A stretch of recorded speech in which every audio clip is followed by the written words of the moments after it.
모두 날 따라 따라 콧바람 삐끗바람 Let you up 신바람바람바람 Let me up 콧바람바람바람 달려 I'm coming 오늘도 running 이제 날 따라와 따라 콧바람바람 신바람바람. Herkese tekrar merhabalar, kanalıma hoş geldiniz. Bugün size The Frog adında bir diziyle geldim. Dizimiz mini bir dizi, 8 bölümden oluşuyor. Netflix'te mevcut olan ve bu sene aslında yeni yapılmış olan bir dizi. Daha doğrusu bu sene gösterime girmiş olan bir diziyle karşınızdayım. Dizimiz gizem ve böyle suç temalı bir dizi. Uzun zaman sonra böyle bir diziyi görmek beni çok heyecanlandırdı. Çünkü epeydir bu tarzda bir dizi görmemiştim ben K-drama sektöründe. Daha çok böyle aşk ve sevgi üzerine yoğunlaştılar. Netflix'te popüler olmasıyla birlikte K-dramaların ilginin artmasıyla beraber. Ama bu dizi böyle biraz ilaç gibi geldi diyebilirim şimdiden. Şimdi dizimizin konusu çok enteresan bir konu. Çünkü biz burada başrollerde göreceğimiz 4 isim var diyebilirim. Bunlardan 2 tanesi, biri 2000'lerde bir motel işleten bir adam görüyoruz. Bir de günümüz zamanında motel işleten bir adam görüyoruz. Ve ikisinin de başına çok değişik şeyler geliyor misafirlerinden dolayı. Ama dizinin asıl odaklandığı motel sahibinin ise başına gelen şey bir yaz sezonu düşünün. Ve tabii ki motelde kalan misafirler geliyor gidiyor. Çok esrarengiz bir kadın bu motelde kalıyor ve o geldikten sonra bütün hayatı komple değişiyor. Kadın öyle şeylere sebep oluyor ki varlığıyla daha doğrusu ya da yaptıklarıyla diyelim. Herkesi şok eden ve kurtulamadıkları bir oyunun içine düşüyorlar aslında. Bir kovalamacanın içine düşüyorlar. Sizi böyle geren ve tetikte tutan bir diziyle karşınızdayım. Şimdi gelelim biraz oyuncu kadrosuna ki oyuncu kadrosu da çok güzeldi. Kim Yeon-seok burada biraz daha dediğim günümüzdeki motel sahibini canlandırıyor. Tatlı bir karakter gibi gözüküyor ama bakalım onun dizide neler bekliyor. Motel sahibimiz o.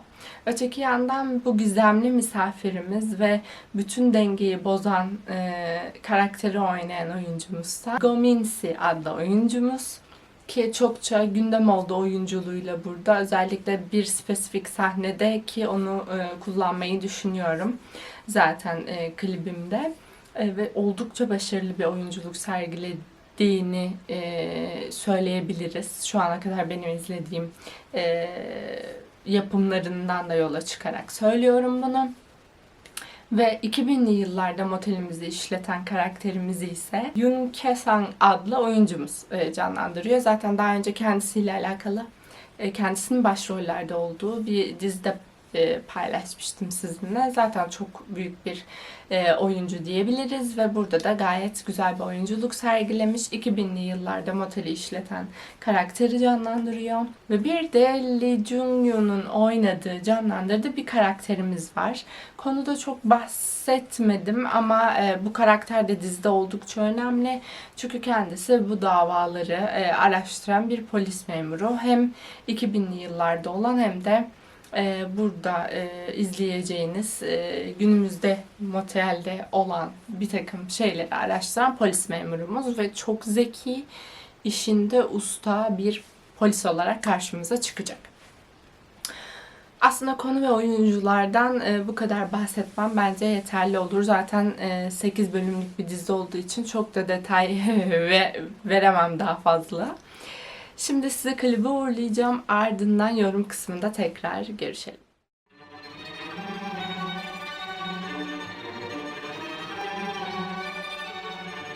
Life sucks and I never tried suicide. Mine's fucked even more than I realize. Time's up, keep it moving when she arrives. If you've ever heard what I heard in my mind, never tried, you'll cry, that's a lie, you would die. I don't wanna ever come down from a high, I'm in the best seat. From time and the next breed, if you come at me directly, you don't need no one to defend me. Souls in a place even I can't get to, don't fuck with the deadly. Moon waves and overseas, quick coasting overseas. Fuck those who don't believe, they will never wanna admit I'm the best here for the mere fact that I've got ovaries. It's a woman's world, so to speak. Pussy you sour, never giving credit where it's due, cause you don't like pussy in power. Venom.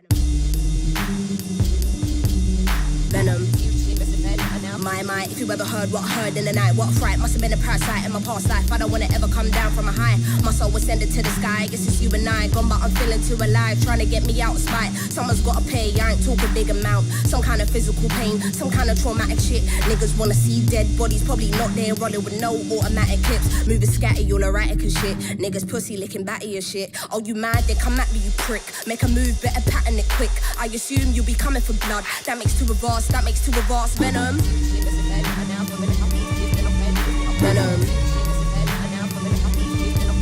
Venom.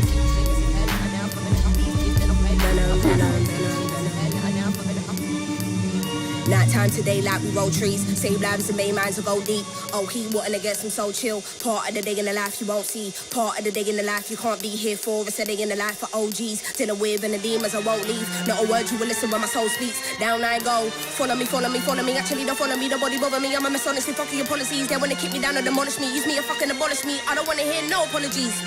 Or I'm a young head, can't tell anymore. Psychotic to the death when I dig deep. I can never find that I left. It's a mystery, rage, nothing but rage. Can't figure out if I'm going insane. Ain't no doubt, but we're showing no mercy. So think twice if you wanna get blazed. Nothing ain't nice, round here, no games. I don't wanna dart nobody in a flash. True as a stick up, hands in the air, put the money in the bag, all cash, all cash. Venom. Venom. Venom. Venom.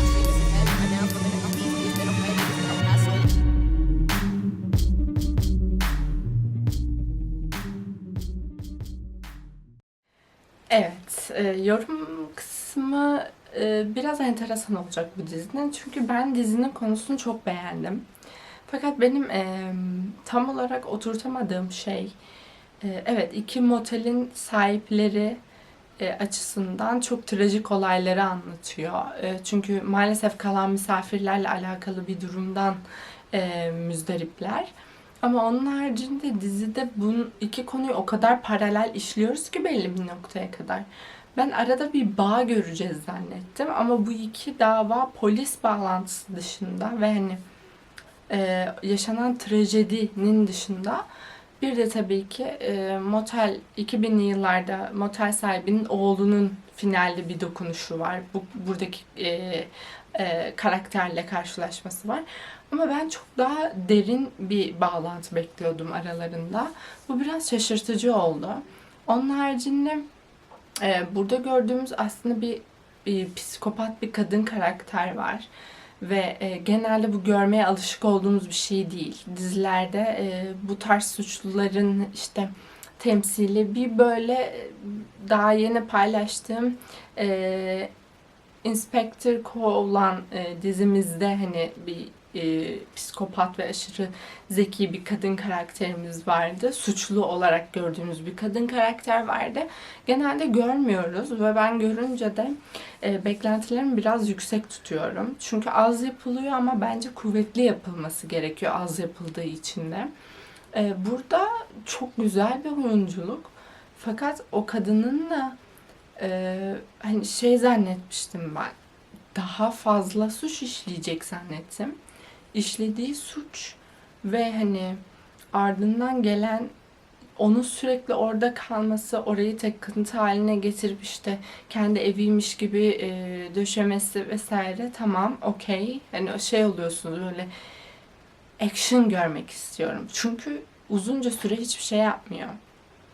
Acushi, Acushi diye bağırıyor. Onunla birlikte orada oturuyor. Evet, bir suça ortak oluyorlar. Maalesef öyle veya böyle sessiz kaldığı için ortak oluyor motel sahibimiz de. Bunların hepsini çok iyi anlıyorum ama onu oradan çıkarabileceği bin bir tane yol var. Ve bunu yapmaya kalktığında da o kadar belirgin bir şekilde yapıyor ki hani delili teslim edeceği o kadar belli ki tabii ki o kadın seni önleyecek. Bazı yerlerde şey hissettim. Keşke daha böyle enteresan bir hale evrilseydi diye düşündüm. Hani kadını bu şekilde yakalayacaklarına bilmiyorum yani bazı soru işaretleri de bıraktı dizi kafamda. Beğendim mi? Evet beğendim. Konu oldukça enteresan izlettiriyor ve hani medyatik açıdan daha böyle şey baktığımızda, detay baktığımızda dizinin ana renkleri hep bir böyle soğuk renkler, koyu bir temaya hakim. Çok güzel çekilmiş. Her şey çok güzel ama hikayede bir boşluk var. Hikaye çok böyle havada kalmış gibi, çok daha iyi işlenirmiş gibi geliyor. Çünkü kadının neden o hale evrildiğini çok bilmiyoruz. Hani bir baba göndermesi var, babanın üzerinde kurduğu bir baskı gibi. Ama kendisi bir sanatçı. Hani evlenmiş ama ortadaki çocukla niye bu kadar... Yani bir sürü soru işareti de kaldı aslında kafanızda. Enteresan, ya garip bir diziydi. Adını The Frog ama başka türlü şekillerde de anılıyor. Onu da zaten açıklamada, hashtaglerde görürsünüz. Yani hiçliğin ortasında teması, hani hiçliğin ortasında tarzı böyle bir isimler konmuş. Doğru, evet. Hiçliğin ortasında bir motel ve oraya gidip kalan bir kadın. Enteresandı bilmiyorum ama hoşuma da gitti. Yalan söylemeyeceğim. 8 bölüm böyle bir günde bitirdim. Çünkü akıyor. Merak ediyorsunuz yani bunu yadsıyamam, bunu pas geçemem. Önemli bir detay. Pat diye bitti ama hani ne oldu ya şimdi falan gibi bir hissiyatla bitti. Güzeldi. Ben de sizle böyle ilginç ve çok da karşımıza çıkmayan bu tarz bir diziyi paylaşmak istedim tabii ki. Umarım zevk alırsınız siz de izlerken. Yorumlarınızı çok merak ediyorum. Lütfen aşağı izlediyseniz bırakmayı unutmayın. Hepinizi seviyorum. Kendinize çok iyi bakın. Hoşça kalın.